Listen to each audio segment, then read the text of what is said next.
ನಮಸ್ತೆ ಆತ್ಮೀಯರೇ, ನಿಮ್ಮೆಲ್ಲರ ಹಿತೈಷಿ ಆಧ್ಯಾತ್ಮಿಕ ಚಿಂತಕ, ಶಿಕ್ಷಕ, ಚಿತ್ತಚೇತಕ ಸ್ನೇಹಿತರೆ, ಇಂದು ಗುರುಪೂರ್ಣಿಮೆ. ಮೊದಲಿಗೆ ನನಗೆ 108 ಸ್ಥೂಲ ಸೂಕ್ಷ್ಮ ಕಲಿಸಿಕೊಟ್ಟಂತಹ ಮಹಾಗುರುಗಳು. ನನಗೆ 3 ಜನ ತ್ರಿಮೂರ್ತಿಗಳು, ಅಂದರೆ ನಾನು 3 ಜನ ಗುರುಗಳ ಬಳಿಯಲ್ಲಿ ಕಲ್ತಂತವನು. ಸ್ಥೂಲ ಸೂಕ್ಷ್ಮ ವಿದ್ಯೆಗಳನ್ನು ಹೇಳ್ಕೊಟ್ಟಿದ್ರು. ಮೊದಲಿಗೆ ಶ್ರೀ ವಿದ್ವಾನ್ ಧರ್ಮರತ್ನಾಕರ, ಇವರು ನನ್ನ ಗುರುಗಳು. ಇವರ ಒಂದು ಪಾದಚರಣಗಳಿಗೆ ನನ್ನ ಆತ್ಮಸಮರ್ಪಣಾ ಭಾವದ ನಮನಗಳನ್ನು ಸಲ್ಲಿಸ್ತಾ, ಎರಡನೆಯ ಗುರು ಭೈರವಾಘೋರ.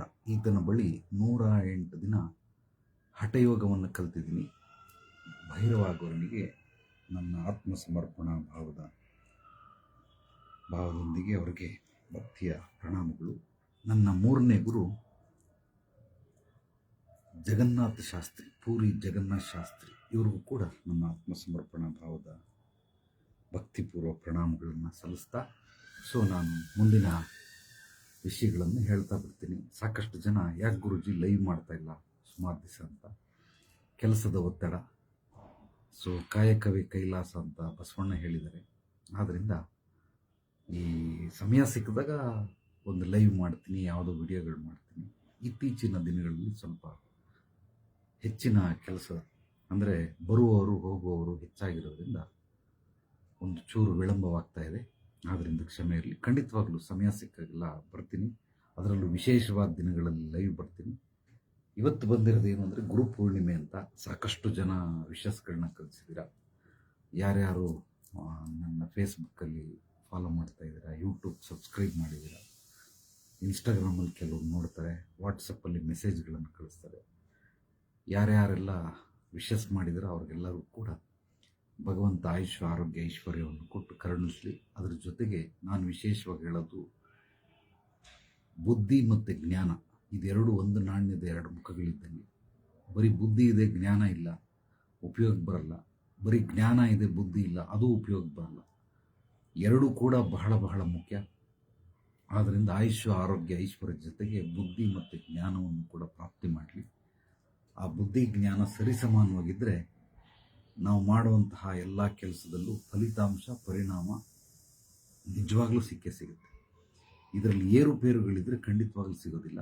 ಆದ್ದರಿಂದ ಗುರುಪೂರ್ಣಿಮೆ ದಿವಸ ನಮಗೊಂದಷ್ಟು ವಿಶೇಷವಾದ ಮಾಹಿತಿಯನ್ನು ನೀಡಿ ಅಂತ ವಾಟ್ಸಪ್ಪಲ್ಲಿ ಕಳಿಸಿದ್ದಾರೆ, ಕಾಮೆಂಟ್ ಮಾಡಿದ್ದಾರೆ ಕೆಲವರು.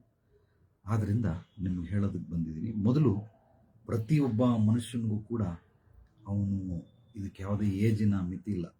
ಹಸುಳೆ ಅಂತಾರೆ, ಅಂದರೆ ಈಗ ಹುಟ್ಟಿರುವಂತಹ ಮಗು ಅಲ್ಲಿಂದ ಹಿಡಿದು ವಯೋವೃದ್ಧರವರೆಗೂ ನಮಗೆ ಜನಸಾಮಾನ್ಯವಾಗಿ, ಅಂದರೆ ನಿಸರ್ಗದಲ್ಲಿರೋ ಒಂದು ರಹಸ್ಯವನ್ನು ತಿಳಿಸ್ತಾ ಇದ್ದೀವಿ. 3 ಜನ ಗುರುಗಳು ನಮ್ಮನ್ನು ಜೀವನ ಪರ್ಯಂತ ಕಾಪಾಡ್ತಾರೆ. ಯಾರು ಅಂದರೆ, ಮೊದಲನೇದು ನಮ್ಮ ಒಳಗಡೆ ಗುಪ್ತವಾಗಿರುವಂತಹ ಸ್ಕಿಲ್ ಆ್ಯಂಡ್ ಟ್ಯಾಲೆಂಟ್, ಯಾವುದೇ ಕಲೆಗಳು, ವಿದ್ಯೆಗಳಾಗಿರ್ಬೋದು, ಅದನ್ನು ಕೈ ಹಾಕಿ ಎತ್ತಿ ತೆಗೆಯುವಂತಹ ಒಬ್ಬ ಗುರು.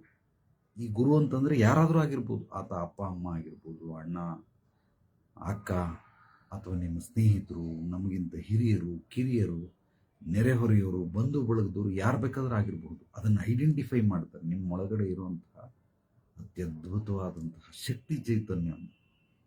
ಈಗ ಒಂದು ಉದಾಹರಣೆ, ಎಲ್ಲೋ ಹೋಗ್ತೀನಿ, ಅವನ ಮುಖ ನೋಡಿದ್ರೆ ನನಗೇನು ಅನಿಸುತ್ತೆ, ಈ ಒಂದು ಹಾಡು ಹೇಳೋ ಅಂತ. ನಾನು ಹೇಳಲ್ಲ ಗುರುಜಿ, ನನಗೆ ಹಾಡೆಲ್ಲ ಹೊಡೆದಾಕ್ತೀನಿ, ಹೇಳು, ಮುಚ್ಕೊಂಡು ಹೇಳು. ಇಲ್ಲ ಗುರುಜಿ, ನನ್ನ ಧ್ವನಿ ಬಹಳ ಕರ್ಕಶವಾಗಿದೆ. ಪರವಾಗಿಲ್ಲ, ಹೇಳ, ಏನು ತೊಂದರೆ ಇಲ್ಲ. ಅವನು ಹಾಡ್ದ, ನಿಜವಾಗ್ಲೂ ಅದ್ಭುತವಾಗಿ ಹಾಡ್ದ. ಎಷ್ಟು ಚೆನ್ನಾಗಿ ಹಾಡ್ತಿಲ್ಲೋ, ಒಳ್ಳೆ ಸಿಂಗರ್ ಹಾಡ್ದಂಗೆ ಹಾಡ್ತಿಲ್ಲೋ, ನಿನಗೆ ಹಾಡೋಕ್ಕೆ ನಾಚಿಕೆ ಇಲ್ಲ ಗುರುಜಿ. ನಾನು ಯಾವತ್ತೂ ಹಾಡಿಲ್ಲ, ಇವತ್ತೇ ಫಸ್ಟ್ ಹಾಡಿದ್ದು. ಸುಮ್ಮನೆ ಬಾತ್ರೂಮಲ್ಲಿ ಸ್ನಾನ ಮಾಡ್ಬೇಕಾದ್ರೆ ಗುಣಗ್ತೀನಿ ಅಷ್ಟೇ ಅಂತ. ಬಟ್ ಅವನಿಗೆ ಗೊತ್ತಿಲ್ಲ ಅವನು ಹಾಡು ಹೇಳ್ತಾನೆ ಅಂತ. ಇದು ನೈಜವಾದ ಘಟನೆ ಹೇಳ್ತಾ ಇದ್ವಿ. ಈಗ ಅವನೇನು ಮಾಡ್ದ, ಒಂದು ಕಾನ್ಫಿಡೆಂಟ್ ಬಂತು. ನಾನು ಹಾಡಬಲ್ಲೆ, ನನ್ನ ಹಾಡನ್ನು ಗುರುಗಳು ಮೆಚ್ಕೊಂಡಿದ್ದಾರೆ, ಖಂಡಿತವಾಗ್ಲಿ. ಆಗ್ಲಿಂದ ಹಾಡಕ್ಕೆ ಶುರು ಮಾಡ್ದ. ಅಲ್ಲಿಂದ ಅವನು ಯಾವತ್ತೂ ಹಾಡಿಲ್ಲ, ಹಾಡಿದ್ದಾನೆ, ಒಬ್ಬೊಬ್ಬನೇ ಹಾಡ್ಕೊಂಡಿದ್ದಾನೆ. ಈಗ ನಾನು ಅವನ ಒಳಗಡೆ ಇರೋದನ್ನು ಮೇಲೆತ್ತಿ ತೋರಿಸ್ದೆ. ಅವ್ರ ಮನೆಯವ್ರು ಬಂದರು, ಅವ್ರ ಅಪ್ಪ ಅಮ್ಮ ಬಂದರು, ನಿನ್ನ ಮಗ ಎಷ್ಟು ಚೆನ್ನಾಗಿ ಆಡ್ತಾನಮ್ಮ, ಸಕ್ಕತ್ತಾಗಿ ಆಡ್ತಾನೆ, ನೀವು ಯಾವತ್ತೂ ಹಾಡು ಅಂತ ಹೇಳಿಲ್ಲ ಅವನಿಗೆ ಅಂತ. ಇಲ್ಲ ಗುರುಜಿ, ನಮಗೆ ಗೊತ್ತಿಲ್ಲ. ಅವ್ರ ಅಪ್ಪ ಬಂದರು, ಅವ್ರ ಅಪ್ಪನಿಗೆ ಹೇಳಿದೆ, ಅವರು ಫುಲ್ ಖುಷಿಯಾದರು. ಅವ್ರ ತಂಗಿ ಬಂದು ಅವಳಿಗೆ ಹೇಳಿದೆ, ನಮಗೂ ಗೊತ್ತಿಲ್ಲ ಹಾಡು ಅಂತ ಇನ್ನೊಂದು ಹಾಡು ಹೇಳಿಸ್ದೆ, ಹಾಡ್ಬಿಟ್ಟ ಫುಲ್ ಎಲ್ಲ ಚಪ್ಪಾಳೆ ಹೊಡೆದ್ಬಿಟ್ರು. ಅವನಿಗೆ ಧೈರ್ಯ ಬಂದ್ಬಿಟ್ಟು. ಇದು ಒಳಗಡೆ ಇರೋದನ್ನು ಐಡೆಂಟಿಫೈ ಮಾಡಿ ಮೇಲೆ ತೆಗೆಯುವಂತಹ ಗುರು. ಇದು ನನ್ನ ಘಟನೆಯನ್ನು ಹೇಳ್ತಾ ಇದ್ದೀನಿ ಉದಾಹರಣೆ. ನಂತರ ಯಾರೋ ನಿಮಗೆ ನಿಮ್ಮ ಒಳಗಡೆ ಇರೋಂಥ ಬರೀ ಹಾಡಂತಲ್ಲ, ಕೆಲವರು ಅಡುಗೆ ಚೆನ್ನಾಗಿ ಮಾಡ್ತಾರೆ, ಅದನ್ನು ಎತ್ತು ತೋರಿಸ್ತಾರೆ. ಕೆಲವರು ಮನೆ ಇಂಟೀರಿಯರ್ ಸಖತ್ತಾಗಿ ಮಾಡ್ಕೊಂಡಿರ್ತಾರೆ, ಅದನ್ನು ಐತೆ ಅಂತಲೇ ಗೊತ್ತಿರಲ್ಲ, ಅದನ್ನು ಯಾವುದೋ ಒಂದು ರೂಪದಲ್ಲಿ ಯಾರೋ ಬಂದು ಎತ್ತುತ್ತಾರೆ. ಇವರು ಮೊದಲನೇ ಗುರು. ಇವ್ರಿಗೆ ಬ್ರಹ್ಮತತ್ವದವರು ಅಂತ ಕರೀತಾರೆ. ಎರಡನೇ ಗುರುಗಳು ಏನು ಮಾಡ್ತಾರೆ, ಈಗ ಅವನು ಕಲ್ತಿರೋ ಹಾಡನ್ನು ನಾನು ಎತ್ಬಿಟ್ಟು ಬಂದ್ಬಿಟ್ಟೆ ಇಲ್ಲೆಲ್ಲೋ ಚಿಂತಾಮಣಿ ಹತ್ರನೋ ಕೋಲಾರ ಹತ್ರ ಅಂತ, ಅಲ್ಲೊಬ್ಬ ಹುಡುಗ. ಈಗ ಇನ್ನೊಬ್ಬ ಗುರು ಬರ್ತಾನೆ, ಇದು ವಿಷ್ಣು ತತ್ವದವನು. ಈಗ ಅವನು ಹಾಡು ಹೇಳ್ತಾನಲ್ಲ, ಅದನ್ನು ಬೆಳೆಸ್ತಾರೆ. ಹಂಗಲ್ಲಪ್ಪ ನೋಡು, ಮೊದಲು ಪಲ್ಲವಿ ಆಡಬೇಕು, ಆಮೇಲೆ ಅನುಪಲ್ಲವಿ, ಮೊದಲನೇ ಚರಣ, ಎರಡನೇ ಚರಣ, ಕೆಲವೊಂದು ರಾಗಗಳನ್ನು ಮೂರನೇ ಚರಣದಲ್ಲಿ ಬದಲಾಯಿಸಿರ್ತಾರೆ, ಅದನ್ನು ಹೀಗೆ ಆಡಬೇಕು, ಇದನ್ನೆಲ್ಲ ಮಾಡಬಾರ್ದು, ನೀನು ಸ್ವಲ್ಪ ಪ್ರಾಕ್ಟೀಸ್ ಮಾಡು ಅಂತೇಳಿ ಅದನ್ನು ಬೆಳೆಸ್ತಾರೆ. ಒಬ್ಬ ಗುರು ಒಳಗಡೆ ಇರೋದನ್ನು ಐಡೆಂಟಿಫೈ ಮಾಡ್ದ, ಮತ್ತೊಬ್ಬ ಗುರು ಅದನ್ನು ಬೆಳೆಸ್ತಾ. ಇವನು ವಿಷ್ಣು ತತ್ವದವನು ಗುರು. ಇನ್ನು ಮೂರನೇ ಗುರುಗಳು ಬರ್ತಾರೆ, ಅವರೇನು ಅಂತಂದರೆ ಶಿವತತ್ವದವರು. ಇವರೇನು ಮಾಡ್ತಾರೆ, ಒಬ್ಬ ಕಂಡಿಡ್ದ, ಇನ್ನೊಬ್ಬ ಬೆಳೆಸ್ತಾ, ಇವನನ್ನು ತಗೊಂಡೋಗಿ ವೇದಿಕೆ ಮೇಲೆ ಬಿಡ್ತಾರೆ. ಅಂದರೆ ಏನೋ ನೀನು ಇಷ್ಟು ಚೆನ್ನಾಗಿ ಆಡ್ತೀಯ, ಅದ್ಭುತವಾಗಿ ಆಡ್ತೀಯ, ನೀನು ಹೋಗಿ ಆರ್ಕೆಸ್ಟ್ರಲ್ಲಿ ಹಾಡು ಹೇಳ್ತಾ ಇದೆಯಾ, ಸುಮ್ಮನೆ ಏನೋ ಮನೇಲಿ ಪೂಜೆ ಮಾಡಬೇಕಾದ್ರೆ ವರಮಹಾಲಕ್ಷ್ಮಿ ಗೌರಿ ಹಬ್ಬ ಇಂಥ ದಿವಸ ಆಡ್ತಾ ಇದೆಯಾ, ಬಾಯಲ್ಲಿ ನೀನು ಎದೆ ತುಂಬಿ ಕಳಿಸ್ತೀನಿ, ಆಮೇಲೆ ಅದೇನೋ ಲಿಟಲ್ ಚಾಂಪು ಕಳಿಸ್ತೀನಿ, ಇಂಡಿಯನ್ ಐಡಲ್ ಕಳಿಸ್ತೀನಿ, ಸರಿಗಮಪ ಕಳಿಸ್ತೀನಿ ಅಂತೇಳಿ ತಗೊಂಡೋಗಿ ವೇದಿಕೆಯನ್ನು ಬಿಡ್ತಾರೆ. ಅಥವಾ ಯಾರೋ ಒಬ್ಬರು ಮ್ಯೂಸಿಕ್ ಡೈರೆಕ್ಟರ್ ಕರ್ಕೊಂಡು ಪರಿಚಯ ಮಾಡಿಸ್ತಾರೆ. ಅಲ್ಲಿಂದ ಅವರು ಯಾವಾಗ ವೇದಿಕೆ ಸಿಕ್ತು, ಇವನು ಒಳಗಡೆ ಇರೋದನ್ನು ಕಂಡಿಡಿದು ಬ್ರಹ್ಮ, ಅದನ್ನು ಬೆಳೆಸ್ತವನು ವಿಷ್ಣು, ವೇದಿಕೆಗೆ ತಗೊಂಡೋಗ್ಬಿಟ್ಟು ಅವರು ಮಹೇಶ್ವರ. ಆ ರೀತಿ ಮೂರು ರೀತಿಯಲ್ಲೂ ಗುರುಗಳು ಜೀವನದ ಎಲ್ಲ ಹಂತಗಳಲ್ಲೂ ಸಿಗ್ತಾ ಇರ್ತಾರೆ. ಪ್ರತಿಯೊಂದು ಹಂತಗಳಲ್ಲೂ ಸಿಗ್ತಾ ಇರ್ತಾರೆ. ಇವರು ಮೊದಲನೇ ಗುರುಗಳು, ಈ ಮೂರು ತತ್ವದವರು. ಅವರು ನಿಮ್ಮ ಅಪ್ಪ ಅಮ್ಮ, ಸ್ನೇಹಿತರು, ಹೆಣ್ಣುಮಕ್ಕಳು, ಗಂಡು ಮಕ್ಕಳು, ನಿಮಗಿಂತ ಹಿರಿಯರು, ಕಿರಿಯರು, ನಿಮ್ಮ ಶಿಕ್ಷಕರಾಗಿರಬಹುದು, ಅಥವಾ ಯಾರೇ ಗುರುಗಳೇ ಆಗಿರಬಹುದು. ಪ್ರತಿಯೊಬ್ಬರು ಕೂಡ ಪ್ರತಿಯೊಂದು ಹಂತದಲ್ಲೂ ಇದನ್ನು ಮಾಡೇ ಮಾಡ್ತಾ ಇರ್ತಾರೆ. ನೀವು ಏನೇನು ವೃತ್ತಿಗಳನ್ನು ಮಾಡ್ತಾ ಇದ್ದೀರಾ, ನೀವು ಸ್ವಲ್ಪ ಹಿಮ್ಮುಖವಾಗಿ ಸಾಗಿ, ಅಂದರೆ ಬ್ಯಾಕ್ ಫಾರ್ವರ್ಡ್ ಆಗಿ. ಈಗ ಯಾರೋ ಒಬ್ಬ ಡ್ರೈವರು, ಅವನಿಗೆ ಡ್ರೈವಿಂಗ್ ಯಾರು ಹೇಳಿಕೊಟ್ರು? ಮೊಟ್ಟ ಮೊದಲನೇ ಬಾರಿಗೆ ಕಾರ್ ಕಲಿಸೋದಕ್ಕೆ ಅಥವಾ ಕಾರ್ ಓಡಿಸೋದಕ್ಕೆ ಮನಸ್ಥಿತಿಯನ್ನು ಕೊಟ್ಟರು. ಬಾ ಕಾರ್ ಕೊಡ್ತೀನಿ, ಕಲಿಸ್ತೀನಿ ಅಂತ, ನೀನು ಓಡಿಸ್ತೀಯ ಅಂತ ಧೈರ್ಯ ತುಂಬಿದ್ರು. ನೆನೆಸ್ಕೊಳ್ಳಿ, ನೀವೇನಾದರೂ ಡ್ರೈವರ್ ಆಗಿದ್ರೆ, ನೀವೇನಾದರೂ ಟೈಲರ್ ಆಗಿದ್ರೆ, ನಿಮ್ಗೆ ಯಾರು ಕಲಿಸ್ಕೊಟ್ರು ಟೈಲರಿಂಗ್? ನೀವೇನಾದರೂ ಕುಕ್ ಆಗಿದ್ರೆ, ಅಂದರೆ ಶೆಫ್ ಆಗಿದ್ರೆ, ಯಾರು ಕಲಿಸ್ಕೊಟ್ರು ನಿಮಗೆ ಇದನ್ನು? ಇದೆಲ್ಲವನ್ನು ನೀವು ನೋಡ್ತಾ ಇದ್ರೆ ಇದರಲ್ಲಿ ಮೂರು ತತ್ವಗಳು ಉಳ್ಳಂಥವ್ರು ಬರ್ತಾರೆ. ಇವತ್ತು ನೀವು ಆ ಒಂದು ಡ್ರೈವಿಂಗಿಂದ ಸಂಪಾದನೆ ಮಾಡ್ತಾ ಇದ್ದೀರಾ. ಅದಕ್ಕೆ ಮಹೇಶ್ವರ ಅಂದರೆ ಶಿವತತ್ವದವನು ಬಹಳ ಮುಖ್ಯ. ಕಲಿಸ್ಕೊಟ್ಟವನೊಬ್ಬ, ಅದನ್ನು ಹೇಳ್ಕೊಟ್ಟವನು ಇನ್ನೊಬ್ಬ, ಒಳಗಡೆ ಐಡೆಂಟಿಫೈ ಮಾಡಿದವನೊಬ್ಬ, ಅದನ್ನು ಕಲಿಸ್ಕೊಟ್ಟವನೊಬ್ಬ, ತಗೊಂಡೋಗಿ ಅದಕ್ಕೆ ದುಡಿಮೆಗೆ ನಿಮ್ಮನ್ನು ಬಿಟ್ಟನಲ್ಲ, ಅದು ಇನ್ನೊಬ್ಬ. Just A minute.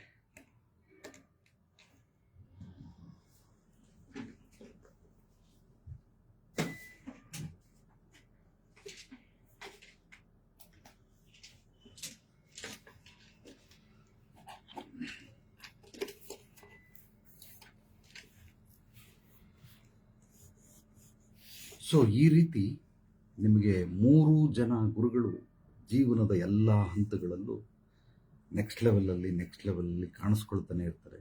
ಆದ್ದರಿಂದ ಬಹಳ ಬಹಳ ಮುಖ್ಯವಾಗಿರುವಂಥದ್ದು ಈ ಮೂರು ಜನ ಗುರುಗಳು. ನೀವು ಏನೇ ಕೆಲಸ ಮಾಡ್ತಾ ಇರಿ, ಆ ಕೆಲಸಕ್ಕೆ ಯಾರ್ಯಾರು ಕಾರಣಕರ್ತರು. ಈಗ ಉದಾಹರಣೆಗೆ ಯಂತ್ರ, ಮಂತ್ರ, ತಂತ್ರ ಅಂತ ಮೂರು ಹೇಳ್ತಾರೆ. ನನಗೆ ಶ್ರೀ ವಿದ್ವಾನ್ ಧರ್ಮರತ್ನಾಕರ ಮೊಟ್ಟ ಮೊದಲನೇ ಗುರುಗಳು. ಇವರು ನನಗೆ ಮಂತ್ರವನ್ನು ಹೇಳಿಕೊಟ್ರು. ಮಂತ್ರ ಮೀನ್ಸ್ ನೀವೇನೋ ಯಾವುದೋ ಒಂದು ಮಂತ್ರ ಅದ್ರ ಬಗ್ಗೆ ಅಲ್ಲ, ಬೇಸಿಕ್ ಅಂದರೆ ಫೌಂಡೇಶನ್, ಪಾಯ, ಅಡಿಪಾಯ, ತಳಪಾಯ ಅಂತಾರಲ್ಲ, ಅದನ್ನು ಹೇಳಿಕೊಟ್ರು. ಇವರು ಮೊದಲನೇ ಗುರುಗಳು. ಎರಡನೇ ಗುರುಗಳು ಭೈರವ ಘೋರ ನನಗೆ ಯಂತ್ರವನ್ನೇ ಹೇಳಿಕೊಟ್ಟ. ಈತ ಎರಡನೇ ಗುರು. ಯಂತ್ರ ಅಂದರೆ ನೀವು ಯಾವುದನ್ನು ತಿಳ್ಕೊಂಡ್ಬಿಡಿ. ಈಗ ಇದು ದೇಹ ಏನಿದೆ, ಇದೇ ಮಂತ್ರ. ಅಂದರೆ ನಾವು ಏನೇನು ಶಬ್ದ ಮಾತಾಡ್ತೀವಿ ಇದೆಲ್ಲವೂ ಮಂತ್ರ. ಈ ದೇಹನೇ ಯಂತ್ರ. ತಂತ್ರ ಅಂದರೆ ಈಗ ನಾನು ಹೇಗೆ ಜೀವನ ಮಾಡ್ತೀನಿ ಅನ್ನೋ ಒಂದು ತಂತ್ರ, ಅದನ್ನು ಹೇಳಿಕೊಟ್ಟವರು ಪೂರಿ ಜಗನ್ನಾಥ ಶಾಸ್ತ್ರಿ. ಈ ರೀತಿ ಪ್ರತಿಯೊಂದು ಹಂತಗಳಲ್ಲೂ ಮೂರು ಮೂರು ಜನ ಗುರುಗಳು ನಿಮಗೆ ಸಿಕ್ಕೇ ಸಿಗ್ತಾರೆ. ಆ ಮೂರು ಜನ ತತ್ವದವರು ಒಬ್ಬರೇ ಆಗಿರಬಹುದು, ಅಥವಾ ಇಬ್ಬರಾಗಿರಬಹುದು, ಇಲ್ಲ ಮೂರು ಬೇರೆ ಬೇರೆಯವರೇ ಆಗಿರಬಹುದು. ಸೊ ಹಾಗಾಗಿ ಎಲ್ಲ ಜೀವನದಲ್ಲಿ ಕೂಡ ಇದು ಸಹಜವಾಗಿ ನಡೀತಾ ಇರುತ್ತೆ. ಯಾವಾಗ ನೀವು ಇದನ್ನ ಐಡೆಂಟಿಫೈ ಮಾಡ್ತೀರ, ಅಂದರೆ ನೀವು ಯಾರು ನಿಮ್ಮನ್ನು ಐಡೆಂಟಿಫೈ ಮಾಡಿದ್ರು, ಯಾರು ಬೆಳೆಸಿದ್ರು, ಯಾರು ತೊಗೊಂಡೋಗಿ ನಿಮಗೆ ವೇದಿಕೆಗೆ ಕೊಟ್ಟರು.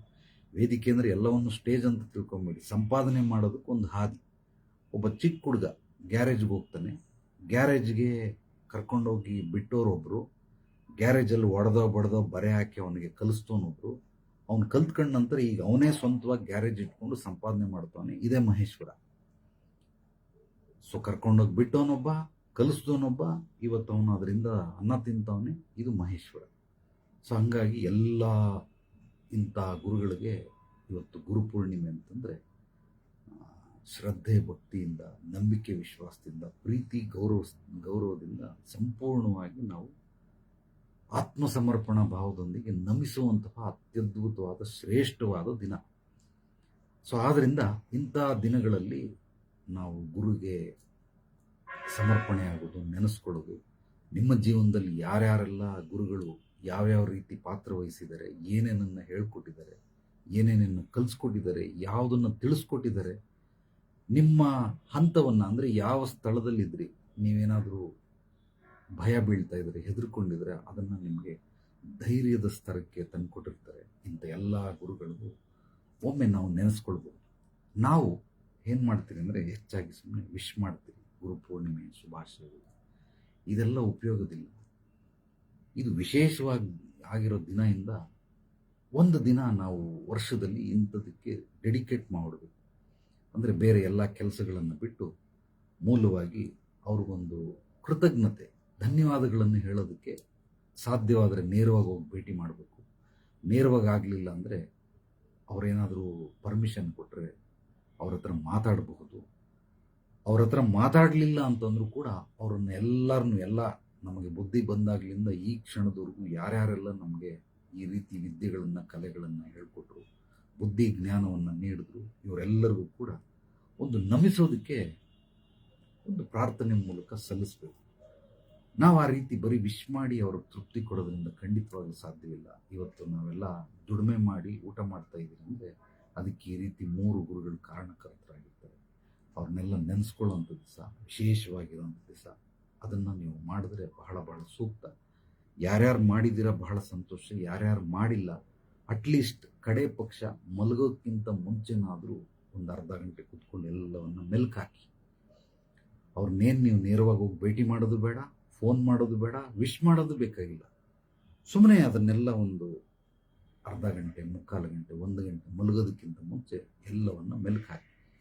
ನಾನು ಈ ಸ್ಥಿತಿಲಿರೋದಕ್ಕೆ, ಇವತ್ತು ಸಂಪಾದನೆ ಮಾಡ್ತಾ ಇರೋದಕ್ಕೆ ಯಾರ್ಯಾರೆಲ್ಲ ಕಾರಣಕರ್ತರು, ಇವ್ರಿಗೆಲ್ಲರಿಗೂ ಒಂದು ಹಿನ್ನೋಟ ಅಂತಾರೆ, ಪಕ್ಷಿ ನೋಟ ಅಂತ ಕರೀತಾರೆ. ಆ ರೀತಿ ಒಂದು ಹಿನ್ನೋಟವನ್ನು ನೋಡಿ ನೀವು ಅವರೆಲ್ಲರಿಗೂ ಧನ್ಯವಾದಗಳನ್ನು ಹೇಳಿ ಮಲಗಿದ್ರೆ ಗುರುಪೂರ್ಣಿಮೆ ದಿವಸ ಅದೊಂದು ಧನ್ಯತಾ ಭಾವ ನಾವು ವ್ಯಕ್ತಪಡಿಸ್ದಂಗಾಗುತ್ತೆ.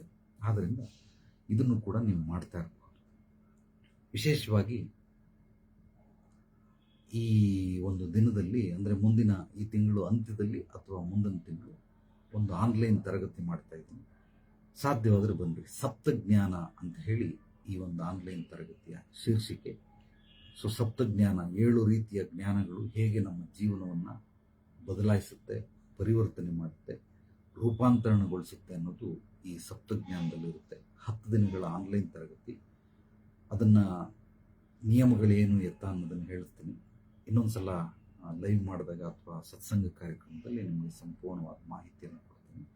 ಸದ್ಯಕ್ಕೆ ಇವತ್ತು ಗುರುಪೂರ್ಣಿಮೆ ಆದ್ದರಿಂದ ಗುರುಗಳನ್ನು ನೆನೆಸ್ಕೊಳ್ಳುವಂಥ ದಿವಸ. ಏನೋ ಒಂದು ನಮ್ಮ ನಿತ್ಯ ಕರ್ಮಗಳನ್ನು ಮಾಡೋದು ಬಿಟ್ಟು ಇವತ್ತು ಒಂದು ರೀತಿ ವಿಶೇಷವಾಗಿ ನಾವು ಈ ರೀತಿ ಅವ್ರಿಗೆ ಧನ್ಯತಾ ಭಾವವನ್ನು ಅರ್ಪಿಸೋದ್ರ ಮೂಲಕ ಇಂದಿನ ದಿನವನ್ನು ಅಂತ್ಯಗೊಳಿಸಿ ಅಂತ ನಾನು ನಿಮ್ಮಲ್ಲಿ ಕಳಕಳಿಯ ಪ್ರಾರ್ಥನೆಯನ್ನು ಹೇಳ್ತಾ ಇದ್ದೀನಿ. ಅದನ್ನು ಕೂಡ ನೀವು ಮಾಡಬಹುದು. ಮತ್ತೊಂದು ನಿಮಗೆ ತಿಳಿಸೋ ವಿಚಾರ ಏನು ಅಂತಂದರೆ, ಪ್ರತಿಯೊಬ್ಬ ಗುರುವಿನ ಒಂದು ಮಾರ್ಗದರ್ಶನ, ಗುರುವಿನ ಆಶೀರ್ವಾದ, ಕೃಪೆ, ಅನುಗ್ರಹ ಇದೆಲ್ಲವೂ ಸಿಗಬೇಕಾದ್ರೆ ಇದು ಕೇವಲ ಗುರುಗೆ ಮಾತ್ರ ಅಲ್ಲ, ಯಾವುದೇ ನಿಮ್ಮ ಜೀವನದಲ್ಲಿ ಯಶಸ್ಸು ಕೀರ್ತಿ ಗಳಿಸಬೇಕಾದ್ರೆ, ಅಭಿವೃದ್ಧಿ ಸಮೃದ್ಧಿ ಹೊಂದಬೇಕಾದ್ರೆ, ಗುರಿ ಸಾಧನೆಯನ್ನು ಮುಟ್ಟಬೇಕಾದ್ರೆ ನಿಮ್ಮಲ್ಲಿ 6 ಗುಣಗಳಿರಬೇಕು. ಮೊದಲನೇದು ಶ್ರದ್ಧೆ ಭಕ್ತಿ, ಎರಡನೇದು ನಂಬಿಕೆ ವಿಶ್ವಾಸ, ಮೂರನೇದು ನಮಗೆ ಪ್ರೀತಿ ಗೌರವ. ಇದು ಯಾರ್ಯಾರಿಗೆಲ್ಲ ಹೆಚ್ಚಾಗಿರುತ್ತೆ ಅವರು ಹೆಚ್ಚಾಗಿ ವಿದ್ಯಾಬುದ್ಧಿಗಳನ್ನು ಕಲಿತೇ ಕಲಿತಲೆ ಆಶೀರ್ವಾದ ಮಾರ್ಗದರ್ಶನಗಳನ್ನು ಪಡ್ಕೊಳ್ತಾರೆ. ಆದ್ರಿಂದ ಇದೆಲ್ಲವೂ ಸಿಗಬೇಕಾದ್ರೆ ಮೂಲವಾಗಿ ನಮಗೆ ಗುರುವಿನೊಂದಿಗೆ ಸಂಪರ್ಕ, ಒಡನಾಟ, ಅವರ ಸಾನ್ನಿಧ್ಯ ಬಹಳ ಬಹಳ ಮುಖ್ಯ. ಈ ಎಷ್ಟೋ ಜನಕ್ಕೆ ಮಾರ್ಗದರ್ಶನ ಅಂದರೆ ಗೊತ್ತಿಲ್ಲ. ಒಂದು ಸಲ ತಗೊಳ್ಳೋದು ಮಾರ್ಗದರ್ಶನ ಅಲ್ಲವೇ ಅಲ್ಲ, ಇದು ನಿರಂತರವಾಗಿ ಇರಬೇಕು. ಹೇಗೆ ನೀವು ಏನದು ನಿಮ್ಮ ಮನೆಗೆ ಆಹಾರಕ್ಕೆ ರೇಷನ್ ತಗೊಂಡ್ಬರ್ತೀರ, ಕೆಲವರು ವಾರಕ್ಕೆ ತರ್ತಾರೆ, ಕೆಲವರು 15 ದಿವಸಕ್ಕೆ ತರ್ತಾರೆ, ಕೆಲವರು ತಿಂಗಳಿಗೊಂದ್ಸಲ ತರ್ತಾರೆ, ಮತ್ತೆ ಕೆಲವರು 3 ತಿಂಗಳಿಗೊಂದ್ಸಲ ತರ್ತಾರೆ. ನೀವು ಎಷ್ಟು ದಿವಸಕ್ಕಾದರೂ ತನ್ನಿ, ಒಂದು ದಿವಸ ಅದು ಖರ್ಚಾಗೇ ಆಗುತ್ತೆ. ನೀವೆಷ್ಟೇ ಕೊಟ್ಟು ತಂದರೂ ಅಷ್ಟು ಖರ್ಚಾಗ್ಬಿಡ್ತದೆ. ಖರ್ಚಾಗೋದಕ್ಕಿಂತ ಇನ್ನೊಂದು 4-5 ದಿವಸ, ಒಂದು ವಾರ ಅಥವಾ 2 ದಿವಸ ಮುಂಚೆ ಇನ್ನೊಂದ್ಸಲ ಅದನ್ನು ಫುಲ್ಫಿಲ್ ಮಾಡ್ತಾರೆ. ಮಾರ್ಗದರ್ಶನ ಅಂದರೂ ಅಷ್ಟೇ, ಒಂದ್ಸಲ ತಗೊಳ್ಳೋದು ಮಾರ್ಗದರ್ಶನ ಅಲ್ಲ, ನಿರಂತರತೆ. ನನ್ನ ಪ್ರಕಾರ ವಾಟ್ ಈಸ್ ಸಕ್ಸಸ್ ಅಂದರೆ, ಸಕ್ಸಸ್ ಇಸ್ ಎ ಕನ್ಸಿಸ್ಟೆನ್ಸಿ. ಎಲ್ಲೆಲ್ಲಿ ನಿರಂತರತೆ ಇರುತ್ತೋ ಅಲ್ಲೆಲ್ಲ ಯಶಸ್ಸು ಖಂಡಿತವಾಗ್ಲೂ ಸಿಕ್ಕೇ ಸಿಗುತ್ತೆ. ಒಂದು ಸಲ ಆಶೀರ್ವಾದ ಮಾಡಿಬಿಟ್ರು ಅಪ್ಪ ಅಮ್ಮ ನಾನು ಗೆದ್ದು ಬಿಟ್ಟೆ, ಖಂಡಿತವಾಗ್ಲಿಲ್ಲ. ಪ್ರತಿ ದಿವಸ ಆಶೀರ್ವಾದ ಮಾಡಬೇಕು, ಪ್ರತಿ ಹಂತದಲ್ಲೂ ಆಶೀರ್ವಾದಗಳು ಮಾಡಬೇಕು. ತಂದೆ ತಾಯಿ ಗುರು ಅಂತ ಹೇಳ್ತಾರೆ, ಇವರೆಲ್ಲ ಆಶೀರ್ವಾದಗಳು ಪ್ರತಿ ದಿವಸ ಇರಬೇಕು. ಅವ್ರ ಹತ್ರ ಇರಲಿ ದೂರ ಇರಲಿ, ಅವರನ್ನು ನಾವು ತಲೆ ಬಗ್ಗಬೇಕು. ಈ ಒಂದು 6 ಗುಣಗಳು ನಿಮ್ಮಲ್ಲಿ ಬರಬೇಕಾದ್ರೆ ಶ್ರದ್ಧೆ ಭಕ್ತಿ ನಂಬಿಕೆ ವಿಶ್ವಾಸ ಪ್ರೀತಿ ಗೌರವ ಇದು ಬರಬೇಕಾದ್ರೆ ಸಮಸ್ಯೆಗಳಿಗೆ ಪರಿಹಾರ ಬೇಕೇ ಬೇಕು. ಪರಿಹಾರ ದೊಡ್ಡದು ಅಂದರೆ ಹಿರಿಯರು ಪರಿಹಾರ, ಸಮಸ್ಯೆಯನ್ನು ಚಿಕ್ಕದು. ಸಮಸ್ಯೆಗಳು ತಲೆಬಾಗಬೇಕು, ಏನಕ್ಕೆ? ಪರಿಹಾರಕ್ಕೆ. ಅಜ್ಞಾನ ತಲೆ ಬಗ್ಗಿಸ್ಬೇಕು ಜ್ಞಾನಕ್ಕೆ, ದಡ್ಡತನ ಮೂರ್ಖತನ ತಲೆ ಬಗ್ಗಿಸ್ಬೇಕು ಬುದ್ಧಿವಂತಿಕೆ. ಯಾವಾಗ ಇದನ್ನ ಮನುಷ್ಯ ತಿಳ್ಕೊಳ್ತಾನೋ ಆಗ ಮಾತ್ರನೇ ಅದು ಒಲಿಯುತ್ತೆ ಹೊರತು ಕೆಲವರು ದುರಹಂಕಾರಿಗಳು, ಅಹಂಕಾರ ಸಿಕ್ಕಾಬಿಟ್ಟಿರ್ತದೆ, ಕೋಪ ಇರುತ್ತೆ, ಇಂಥವ್ರಿಗೆ ಖಂಡಿತವಾಗ್ಲಿ ಯಾವುದೇ ರೀತಿ ಮಾರ್ಗದರ್ಶನವೂ ಸಿಗಲ್ಲ, ಪರಿಹಾರನೂ ಸಿಗಲ್ಲ, ಆಶೀರ್ವಾದಗಳು ಸಿಗೋದಿಲ್ಲ. ರೀಸನ್ ಏನು ಅಂದರೆ ಜ್ಞಾನವನ್ನೇ ಬಗ್ಸೋ ಪ್ರಯತ್ನ ಮಾಡುತ್ತೆ ಅಜ್ಞಾನ. ಸೊ ಮೂಲವಾಗಿ ಪರಿಹಾರನೇ ಬಗ್ಸುತ್ತೆ ಸಮಸ್ಯೆಗಳು. ಈ ಮಾಡೋ ಪ್ರಯತ್ನ ಅಜ್ಞಾನ ದಡ್ಡತನ. ಸೊ ಬುದ್ಧಿವಂತಿಕೆನ ನೀನು ಬಗ್ಗು ಅಂತ ಕರೆಯುತ್ತೆ.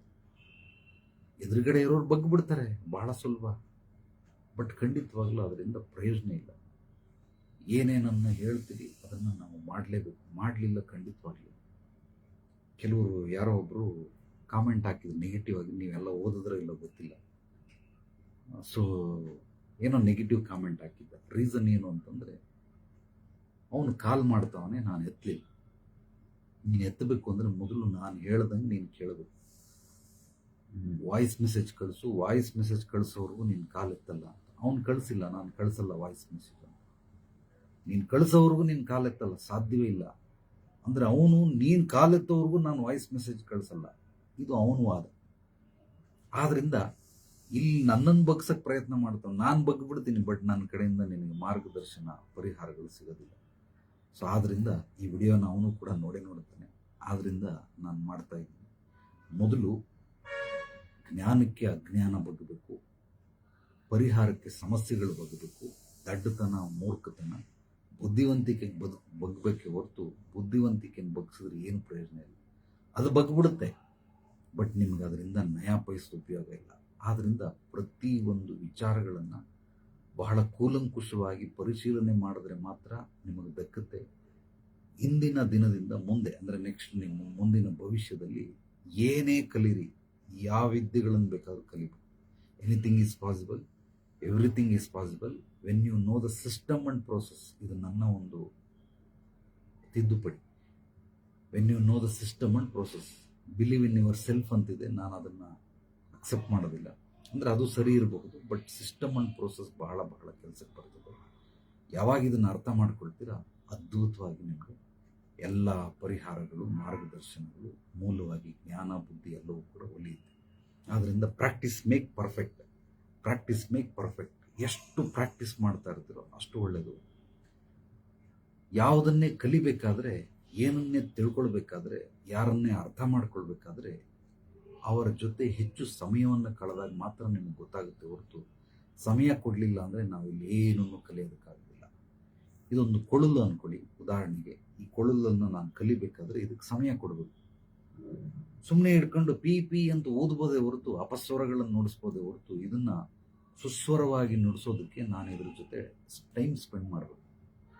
ಟೈಮ್ ಸ್ಪೆಂಡ್ ಮಾಡಲಿಲ್ಲ ಅಂದರೆ ನನಗೆ ನುಡ್ಸೋಕ್ಕೆ ಸಾಧ್ಯವಿಲ್ಲ. ಇದು ವಸ್ತು, ಇದು ಅಂದರೆ ಸಂಗೀತ ಕಲಿಬೇಕಂದ್ರೆ ಅದಕ್ಕೆ ಸಮಯ ಕೊಡಬೇಕು. ಎಷ್ಟು ಸಮಯ ಕೊಡ್ತೀಯಾ? 10 ಗಂಟೆ ಕೊಡ್ತೀಯಾ? 100 ಗಂಟೆ ಕೊಡ್ತೀಯಾ? 1000 ಗಂಟೆ ಕೊಡ್ತೀಯಾ? 10,000 ಗಂಟೆ ಕೊಡ್ತೀಯಾ? 1,00,000 ಗಂಟೆ ಕೊಡ್ತೀಯಾ?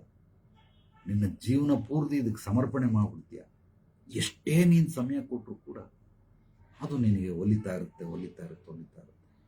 ಇದು ಸಂಗೀತಕ್ಕಾಯ್ತು. ಕೆಲಸಕ್ಕೂ ಹಂಗೆ, ದುಡಿಮೆಗೂ ಹಂಗೆ, ಸ್ನೇಹ ಸಂಬಂಧಗಳಿಗೂ ಹಂಗೆ, ಯಾವುದೇ ಕಲೆಗಳನ್ನು ವಿದ್ಯೆಗಳನ್ನು ಕಲಿಬೇಕಾದ್ರೂ ಹಾಗೆ. ಯಾವುದನ್ನೇ ನೀವು ಯಾವುದಕ್ಕೆ ಹೆಚ್ಚು ಸಮಯ ಕೊಡ್ತೀರೋ ಅದೆಲ್ಲವೂ ನಿಮಗೆ ಒಲಿತಾ ಇರುತ್ತೆ. ಈಗಿನ ದಿನಗಳಲ್ಲಿ ಏನು ಮಾಡ್ತಾರೆ, ಹೆಚ್ಚಾಗಿ ಮಾಡಬೇಕಾಗಿರೋದನ್ನು ಮಾಡೋದು ಬಿಟ್ಬಿಟ್ಟು ಮಾಡಬಾರದನ್ನೆಲ್ಲ ಮಾಡ್ತಾ ಇರ್ತಾರೆ. ಖರ್ಚು ಮಾಡಬೇಕಾಗಿರೋದನ್ನು ಮಾಡೋದು ಬಿಟ್ಬಿಟ್ಟು ಮಾಡಬಾರದಕ್ಕೆಲ್ಲ ಖರ್ಚು ಮಾಡ್ತಾ ಇರ್ತಾರೆ. ಏನಕ್ಕೆ ಸಮಯ ಕೊಟ್ಟರೆ ನಾನು ಉದ್ಧಾರ ಆಗ್ತೀನಿ, ಏನಕ್ಕೆ ಸಮಯ ಕೊಟ್ಟರೆ ಉದ್ಧಾರ ಆಗಲ್ಲ. ಆದರೂ ಈ ನೆಗೆಟಿವ್ ಅನ್ನೋದು ಆಕರ್ಷಣೆ ಜಾಸ್ತಿ. ಎಲ್ಲರೂ ಕೂಡ ಏನು ಮಾಡಬಾರದು ಅದನ್ನೇ ಮಾಡ್ತಾ ಇರ್ತಾರೆ ಹೊರತು ಏನು ಮಾಡಬೇಕು ಅದನ್ನು ಮಾಡೋದು. ಇದನ್ನು ಮನುಷ್ಯ ತಿಳ್ಕೊಂಬಿಟ್ರೆ ಪ್ರತಿಯೊಬ್ಬ ಮನುಷ್ಯನು ಅತ್ಯದ್ಭುತವಾಗಿ ಜೀವನದಲ್ಲಿ ಮುಂದುವರಿಯೋದಕ್ಕೆ ಬಹಳ ಬಹಳ ಅನುಕೂಲ ಆಗುತ್ತೆ. ಎಲ್ಲರಿಗೂ ಅಭಿವೃದ್ಧಿ ಸಮೃದ್ಧಿ ಬೇಕು, ಯಶಸ್ಸು ಕೀರ್ತಿ ಬೇಕು, ಗುರಿ ಸಾಧನೆಯನ್ನು ಮಾಡಬೇಕು. ಏನೋ ಆಸೆಗಳಿರ್ತವೆ, ಕಾರ್ ತೊಗೊಬೇಕು, ಮನೆ ತೊಗೊಬೇಕು, ಸೈಟ್ ತೊಗೊಬೇಕು, ಫಾರಿನ್ ಟ್ರಿಪ್ ಹೋಗ್ಬೇಕು, ನಾನು ಮದುವೆ ಆಗಬೇಕು, ಮಕ್ಕಳಾಗಬೇಕು, ಓದಿಸ್ಬೇಕು, ಸೊ ಲಕ್ಸುರಿ ಲೈಫ್ ಬೇಕು, ಹಣಕಾಸು ಬೇಕು, ಎಲ್ಲವೂ ಬೇಕು.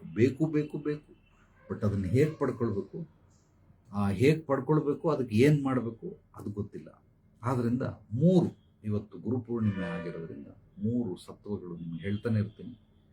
ಬಟ್ ಕೆಲವರು ಅದನ್ನು ಅರ್ಥೈಸ್ಕೊಳ್ತಾರೆ, ಮತ್ತೆ ಕೆಲವರು ಅರ್ಥೈಸ್ಕೊಳ್ಳಲ್ಲ. ಹೊಸಬರೆಲ್ಲ ನೋಡ್ತಾ ಇರ್ತಾರೆ. ಏನನ್ನ ಮಾಡಬಾರ್ದು, ಇದು ತಾಯಿ ಜಗನ್ಮಾತೆ. ಇವಳನ್ನು ನೀವು ಅರ್ಥ ಮಾಡ್ಕೊಂಡ್ರೆ ನೆಕ್ಸ್ಟು ಸರಸ್ವತಿ ಒಲಿತಾಳೆ ಏನನ್ನ ಮಾಡಬೇಕು ಅಂತ. ಏನು ಮಾಡಬಾರದು ಜಗನ್ಮಾತೆ, ಏನು ಮಾಡಬೇಕು ಸರಸ್ವತಿ ಒಲಿದ್ರೆ ಹೇಗೆ ಮಾಡಬೇಕು ಅನ್ನೋದು ಲಕ್ಷ್ಮಿ. ಅಂದರೆ ಹೇಗೆ ಮಾಡಬೇಕು ಅಂತ ತಿಳ್ಕೊಂಡ್ರೆ ನಿಮಗೆ ಸಂಪಾದನೆ ಬರ್ತದೆ. ಈ ಸಂಪಾದನೆ ಲಕ್ಷ್ಮೀ ಸರಸ್ವತಿ ಬರಬೇಕಾದ್ರೆ ಮೊದಲು ಜಗನ್ಮಾತೆಯನ್ನು ಅರ್ಥೈಸ್ಕೊಳ್ಬೇಕು. ಏನು ಮಾಡಬಾರ್ದು ಅನ್ನೋದು ಗೊತ್ತಿರಬೇಕು ಮನುಷ್ಯನ. ಅದು ಗೊತ್ತಾಗ್ಬಿಟ್ರೆ ಖಂಡಿತವಾಗಲೂ ಅವನು ಬೆಳೀತಾನೆ. ಯಾವುದೇ ಕಾರಣಕ್ಕೂ ನಿಲ್ಲಕ್ಕೆ ಸಾಧ್ಯವೇ ಇಲ್ಲ. 100% ಬೆಳೀತಾನೆ. ಆದ್ದರಿಂದ ನಾನು ಹೇಳಿರೋದನ್ನೆಲ್ಲ ಅರ್ಥೈಸ್ಕೊಳ್ಳೋದಕ್ಕೆ ಪ್ರಯತ್ನ ಮಾಡಿ. ನಿಮಗೆ ಯಾವುದೇ ರೀತಿ ಸಮಸ್ಯೆಗಳಿದ್ದರೆ ನೇರವಾಗಿ ಬಂದು ಭೇಟಿ ಮಾಡಿ. ಕೆಲವರು ಹೊಸಬರು ನೋಡ್ತಾ ಇರ್ತೀರ, ದಯವಿಟ್ಟು ಬೇರೆ ಯಾರೋ ಗುರುಗಳು ಅಥವಾ ಬೇರೆ ಯಾರೋ ವಿದ್ಯೆ ಕಲ್ತಿರೋರು ನಿಮಗೆ ಫೋನ್ ಸರ್ವಿಸ್ ಕೊಡ್ಬೋದು. ನೀವು ಕುಂತಿರೋ ಜಾಗದಲ್ಲಿ ಆನ್ಲೈನ್ ಅಪಾಯಿಂಟ್ಮೆಂಟ್ ಕೊಡ್ಬೋದು. ನಾನು ಹಂಗೆ ಮಾಡೋದಿಲ್ಲ. ನನ್ನ ಹತ್ರ ನೀವು ನೇರವಾಗಿ ಬಂದರೆ ಭೇಟಿ ಮಾಡಿದ್ರೆ ಮಾತ್ರ ಆನ್ಲೈನಲ್ಲಿ ಕ್ಲಾಸ್ಗಳನ್ನು ಮಾಡ್ಬೋದು. ಈ ರೀತಿ ಏನೋ ಲೈವ್ ಮಾಡ್ಬೋದು, ಯಾವುದೋ ಒಂದು ವಿಡಿಯೋ ಮಾಡ್ಬೋದು ಅಷ್ಟೇ ಹೊರತು ಪರಿಹಾರಗಳೆಲ್ಲ ಕುಂತಿದ್ದ ಜಾಗದಲ್ಲೇ ಜಿಂಕೆ ಬಂದು ಸಿಂಹದ ಬಾಯಿಗೆ ಬೀಳೋದಕ್ಕೆ ಸಾಧ್ಯವೇ ಇಲ್ಲ. ಆದ್ದರಿಂದ ನೇರವಾಗಿ ಬಂದು ಭೇಟಿಯಾದರೆ ಖಂಡಿತವಾಗಲೂ ನಿಮಗೆಲ್ಲರಿಗೂ ಕೂಡ ಪರಿಹಾರಗಳು ಸಿಗ್ತವೆ. ಮತ್ತೊಮ್ಮೆ ಗುರುಪೂರ್ಣಿಮೆಯ ಶುಭಾಶಯಗಳು ತಮ್ಮೆಲ್ಲರಿಗೂ ಕೂಡ. ನಾನು ಹೇಳೋದನ್ನು ಒಂದು ಸ್ವಲ್ಪ ಮನಸ್ಸಲ್ಲಿ ಆಳವಾಗಿ ಇಳಿಸ್ಕೊಂಡು ಮಲಗೋದಕ್ಕಿಂತ ಮುಂಚೆ ಆ ಕ್ರಿಯೆ ಮಾಡಿ. ಡೆಫಿನೆಟ್ಲಿ ನಿಮ್ಮೆಲ್ಲರಿಗೂ ಕೂಡ ಒಳ್ಳೇದು ಮಾಡಲಿ ಭಗವಂತ ಇದನ್ನೋ ಇಲ್ಲೋ ಗೊತ್ತಿಲ್ಲ. ಅದು ಕೆಲವರು ನಂಬ್ತಾರೆ, ಕೆಲವರು ನಂಬಲ್ಲ. ಕೆಲವರು ದೇವ್ರ ಪೂಜೆ ಮಾಡ್ತಾರೆ, ಕೆಲವರು ಶಕ್ತಿ ಚೈತನ್ಯವನ್ನು ಪೂಜೆ ಮಾಡ್ತಾರೆ, ಅಂದರೆ ಎನರ್ಜಿ ಅಂತ. ಸೊ ದೇವರಿದ್ದಾನೆ ಇಲ್ಲ ಅನ್ನೋದು ಪ್ರಶ್ನೆ ಬರೋದಿಲ್ಲ. ಆದರೆ ಗುರುಗಳಿದ್ದಾರೆ ಅನ್ನೋದು ಇದು ಸತ್ಯವಾದದ್ದು. ಪ್ರತಿಯೊಬ್ಬ ಮನುಷ್ಯನಿಗೆ ಯಾರೋ ಒಬ್ಬರು ಗುರುಗಳಿರ್ತಾರೆ. ಅವನು ಅಕ್ಸೆಪ್ಟ್ ಮಾಡಲಿಲ್ಲ ಅಂದರೂ, ಅವನು ಡೈರೆಕ್ಟಾಗಿ ಅಕ್ಸೆಪ್ಟ್ ಮಾಡಲಿಲ್ಲ ಅಂದರೂ ಇಂಡೈರೆಕ್ಟಾಗಿ ಆದರೂ ಅವನು ಗುರುಗಳು ಇದ್ದೇ ಇರ್ತಾರೆ. ಅವನು ಗೊತ್ತಾಗಲ್ಲ ಅಷ್ಟೇ, ಐಡೆಂಟಿಫೈ ಮಾಡಲ್ಲ. ಗುರುಗಳಿಲ್ಲದೆ ನಾವು ಬದುಕೋದಕ್ಕೆ ಸಾಧ್ಯವೇ ಇಲ್ಲ. ಇದು ನನ್ನ ಅನುಭವ. ಗುರುಗಳಿಲ್ಲದೇನೆ ಯಾವುದೇ ವ್ಯಕ್ತಿ ಬದುಕೋದಕ್ಕೆ ಸಾಧ್ಯವೇ ಇಲ್ಲ. ರೀಸನ್ ಏನು ಅಂದರೆ ದೇಹ, ಮನಸ್ಸು, ಆತ್ಮ ಅಂತ ಹೇಳ್ತಾರೆ. ದೇಹ ತಾಯಿ ಕೊಟ್ಟರೆ ಮನಸ್ಸನ್ನು ತಂದೆ ಕೊಡ್ತಾನೆ, ಆತ್ಮವನ್ನು ಗುರುಗಳು ಕೊಡ್ತಾರೆ. ಆದ್ದರಿಂದ ನನ್ನ ಒಂದು ಅನುಭವದ ಮಾತನ್ನು ಹೇಳಿದ್ದೀನಿ. ಮತ್ತೊಮ್ಮೆ ಗುರುಪೂರ್ಣಿಮೆಯ ಶುಭಾಶಯಗಳು ಪ್ರತಿಯೊಬ್ಬರಿಗೂ. ತಾಯಿ ಜಗನ್ಮಾತೆ ಮಹಾಬಲಿ ವೀರಾಂಜನೇಯ ನಿಮ್ಮೆಲ್ಲರಿಗೂ ಒಳ್ಳೇದು ಮಾಡಲಿ, ಎಲ್ರಿಗೂ ಒಳ್ಳೇದಾಗಲಿ. ನಾಳೆ ಮತ್ತೆ ಭೇಟಿಯಾಗೋಣ ಮತ್ತಷ್ಟು ಸತ್ವಭರಿತ ವಿಚಾರಗಳೊಂದಿಗೆ. ಎಲ್ಲರೊಳಗಡೆಗಿರುವ ಭಗವಂತನಿಗೆ ನನ್ನ ಭಕ್ತಿಪೂರ್ವ ಪ್ರಣಾಮಗಳು. ಸರ್ವೇ ಜನೋ ಸುಖಿನೋ ಭವಂತು. ಶುಭರಾತ್ರಿ. ಜೈ ಶ್ರೀ